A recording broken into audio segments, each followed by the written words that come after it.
Hey guys, welcome to an exciting game. This game was played in the semi-finals of the FIDE World Cup 2019.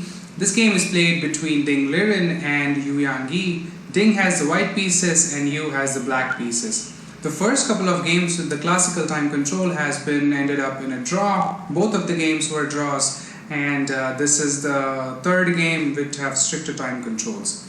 So let's get into the game. We have C4, the English opening by Ding, and E5 in response. We get knight to C3, pretty standard move. This is the reverse Sicilian defense, and bishop to B4. Just trying to pin this knight once the d pawn moves. We get knight to D5, now attacking this piece, and we have A5 saying if you capture, I'm going to capture with my A piece, and I get a nice semi-open file for my rook. So white doesn't want to do that, and we have knight to F3. Now attacking this centralized pawn on E5. We have D6 defending the pawn, and A3. Just attacking this bishop, asking what do you want to do with it? Do you want to go back, or do you want to capture and lose a bishop? So of course, going back with the bishop, we have bishop to C5. Now we get E3 first, waiting for black to move, and then white is going to advance the d pawn to d4, and we have knight to f6. Just a developing move. Finally black can castle here. We get d4, now attacking this bishop, and we have knight takes d5 first, getting rid of the knight, and we have c takes d5. So this is a completely new position on the board, as this position has never been reached before. After c takes d5, we get e takes d4, and we have e takes d4. Already on move number 9, white has two pawns that are on the d file, so it's a double up pawns. Also attacking this bishop. The bishop has to go back either to b6 or to a7. We have bishop to b6. And now bishop to g5. Just developing move, attacking this queen here. And forcing either queen to move and occupy this d7 square. If you occupy d7, you cannot develop this bishop or this knight. I mean, knight can develop to a6, and then from there, where is it going to go? Because these two squares are covered. So those two will be kind of stuck. This forces the f pawn to move, as that's your only defense. You have to move your f pawn, and now f6 is played. Attacking this bishop. To move the f pawn was the only objective here, because now there are some light square weaknesses surrounding the black king, which is probably going to castle kingside. So we have bishop to e3, just retreating the bishop, defending this piece, and now your knight can also move. We have castles by black, and bishop to d3. For now, this is complete development, and it's completely an equal position, not really an advantage for either sides. We have f5. Just putting the piece forward and saying, now I'm trying to restrict your light square bishop from the squares that it controls. We have queen to c2. The main reason why this piece was put here is to put some attack on this h2 pawn, which could be weak, and this f5 push just stops all the attacks. It's nicely protected by the bishop for now. We'll see what happens. We have knight to b7. You have to develop this knight somehow and sometime, and this is right now it's the best possible play. So bishop takes f5. This pawn has been offered for free. I'm going to take it, white says. We have knight to f6, now opening up an attack, and we get bishop to d3, retreating. Why not take a free pawn when it's offered? We have h6. Now there's no weaknesses here for now, and we get knight to h4. Trying to jump into one of these wonderful squares, and we'll see what happens. We have knight takes d5, finally getting rid of this pawn that was gambited previously. And now bishop to h7 with check. We have king to h8 and knight to g6 check. There is nothing you can do. You can give up your bishop for this wonderful rook here. And we get king captures h7. We have knight to f8 check, and here it's a double check. The check is from the queen as well as from the knight. And when there is a double check, the only solution is to move your king. So you have to move your king, and the only possible square is to g8. If you go to h8, then you get checkmate with this wonderful piece here. So you don't really want to do that. We have king to g8, and now knight to g6. Retreating the knight is completely safe. And we get queen to f6, now attacking this piece. And we have queen to e4, says if you capture my knight, I'm going to capture your knight with a check. What do you want to do? We have bishop to e7, now defending the knight. And castles finally by white decides now it's a good time to castle. All my pieces are in stable position, and finally I can connect these two rooks and have a good game. We get rook to e8, just putting more defense to this bishop, and also if once the bishop moves you can attack the queen. So we get knight to h4 first, getting out of queen's attack, because if this piece moves and your knight is stuck here, you have to move your queen and then your knight is falling. So you move the knight to h4. Bishop to f7, as planned, opening up a discovered attack on the queen. We have queen to g4. Just an amazing move with the queen trying to put some pressure on this diagonal, trying to fix this pawn up. And we have h5, attacking the queen. This pawn is perfectly defended by the bishop, so you don't really have to worry. We get queen to g3, another queen move, but the queen doesn't want to leave the g file, keeping the pressure on. And we have rook to e4. Now attacking this knight as well as this piece here, this pawn here on d4. We have bishop to g5, and this is a nice and interesting position where you have to decide as black what do you want to do. If you guys have some time, just take a few minutes and decide what's the correct alternative and the correct way to continue this game.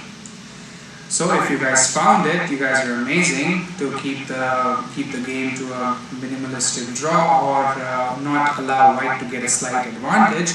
And the move to find is queen captures d4, which was not played in the game. But I'm going to show you the variation that follows. After queen captures d4, we get h3. We have queen captures b2, and now we get rook 8 to e1. Just trying to capture this, the only open file that is on the board. We get queen to c3, not allowing that, and we have knight to f3. Now if you capture, I'm going to capture it with my rook, and you cannot capture it with my queen, because it's different.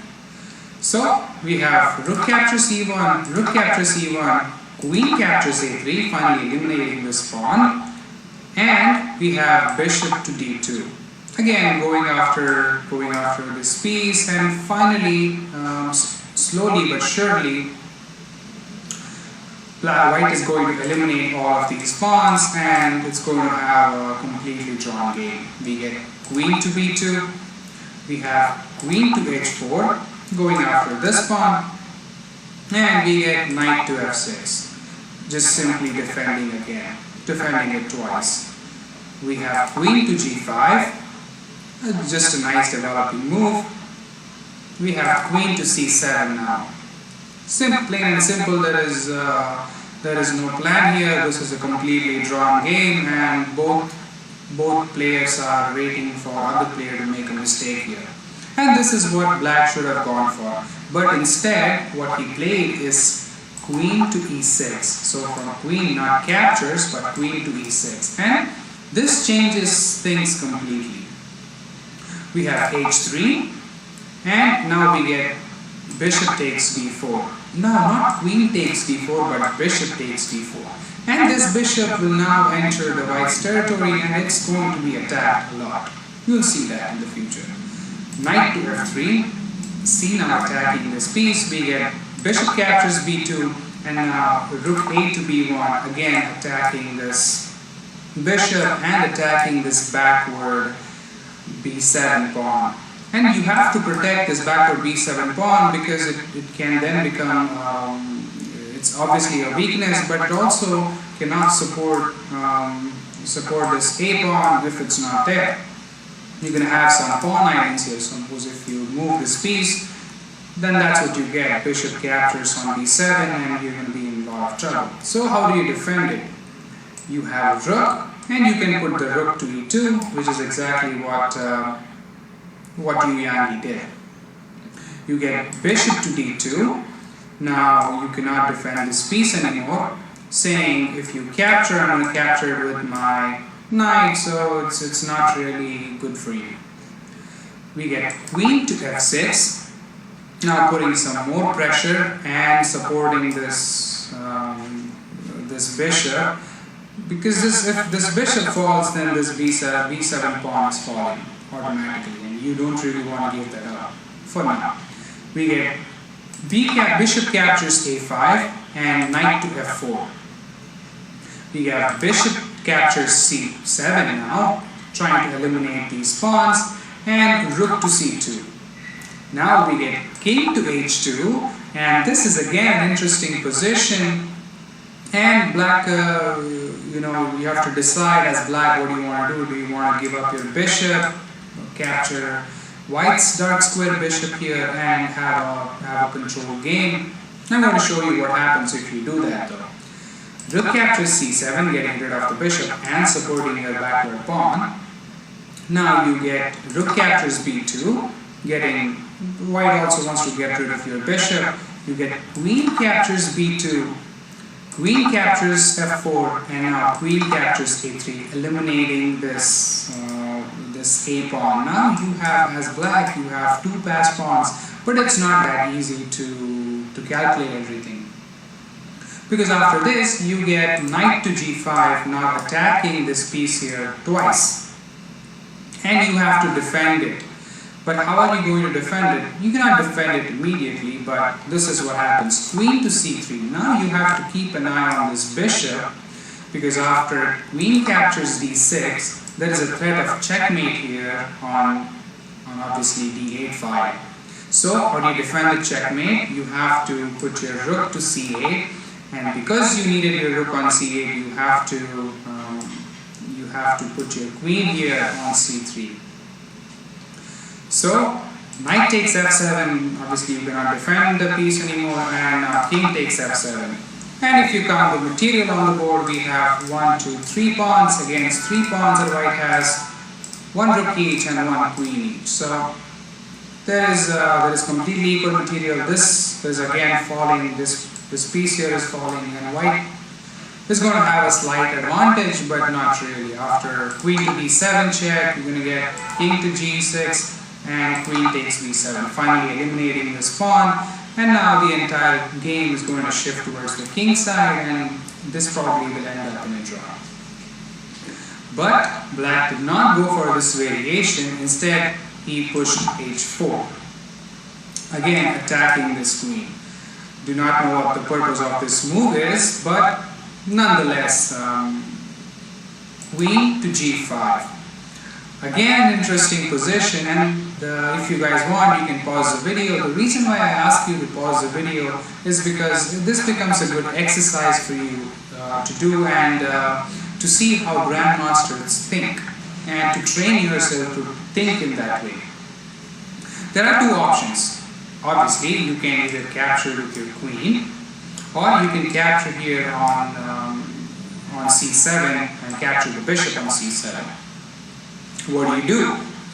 Let's show you what happens if you capture with the rook to c7, because this is what was played in the game, and this is not really a good move. Instead, what you should have played is not even this captures, you should have played bishop to a2. Now attacking this rook here.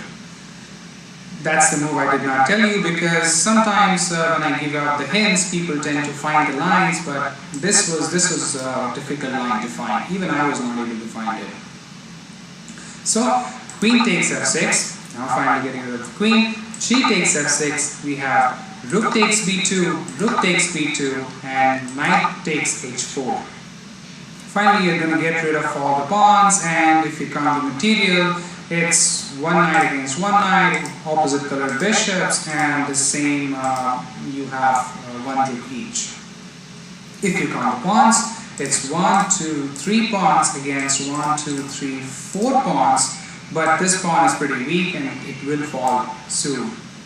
White has a slight advantage in this, but not for too long. After bishop to c4, you get rook to c1, going after the bishop, and now supporting this bishop here. But now you get b5, just defending the bishop, and after bishop captures d6, you are now going to knight to d3, attacking this piece and double attacking this f pawn this way. And finally, you are going to eliminate one of white's pawns, then you are going after this pawn to eliminate that as well, and it's all well and good. Rook to c3, and now rook takes f2, finally eliminating this pawn. Again, white has a slight advantage, but you can hold this for a draw as well. So none of this was played. What the move Yangi played was rook takes c7, and this was the losing move of the game. Again, feel free to pause the video and find out why this was the losing move. We have rook takes b2, you eliminate my bishop, I'm going to eliminate your bishop, and now queen takes g5, knight takes g5, bishop to c4, attacking this rook here, and rook to e1. We get g6, just trying to push the pawns that you have, and once the knight moves, you're going to push it even further to support this pawn here on h4. We get rook to e4, now attacking these two pieces. For now, it's just this piece that's being attacked, as this bishop is being defended by the rook, and we get knight to d3 next. Rook to c2, attacking this piece twice, and rook to c5, now saying if you capture my bishop, I'm going to capture your knight. And white says, fine, that's exactly what we should do. Rook c captures c4, and rook captures g5. These two rooks are pretty amazing compared to rook and a knight because of these pawn islands, and there is nothing you can do to defend all the pawn islands. White just has one piece here which he can defend and then start pushing these pawns. So that's why it's pretty amazing for white. Next was played was rook to e7, trying to go after this b7 pawn, and now knight to c5 for now defending, but not for too long. Rook captures h4 as this pawn was also attacked, and we have rook to f5, trying to go after this pawn. But f3 was played, and this was the final position as Yangi resigned, and let's show you why he resigned, because what follows is pretty simple. Rook to f8, now you have to take care of any back rank weaknesses. Rook to c7, now attacking this knight as well as keeping an eye on this b7 pawn, attacking it as well. Rook to f5, defending this knight in advance, and rook to h6, now going after this pawn. Rook to h5, hoping to get one of the rook pair off the board, but white is not going to fall for it. Rook to g6 check, you're giving the king check, and you are going to pick up this pawn next, and it's going to be all over. King to f8, rook takes d6, king to e8, f4 now, just trying to push the passed pawns that you have. Rook to f5, stopping any of the pushing. g4, now you have to allow captures here. After rook captures f4, you get rook captures on c5, finally eliminating the knight. Now you're going after this piece pawn here, and you have an amazing pawn, amazing a pawn, and two connected pawns. And from here it's mate in 18. So if you guys have some time, pause the video and try to find it. I'm not going to show it to you because it's pretty simple, and I'm sure I'm confident enough that you guys could find it. So with this win, Ding Liren enters the finals of the FIDE World Cup 2019 and also qualifies for the Candidates Tournament in 2020. And it's just amazing that both finalists have qualified. Taimur Rajabov, who's going to play the finals against Ding Liren in the World Cup, both of them have qualified for the Candidates Tournament, and I will be covering the finals as well as the Candidates Tournament, hoping time permits. That's all from me for today's game, and I hope you thoroughly enjoyed it. Wishing you a very happy Navratri to all my Indian followers, and that's it from me. Namaste. See you next time.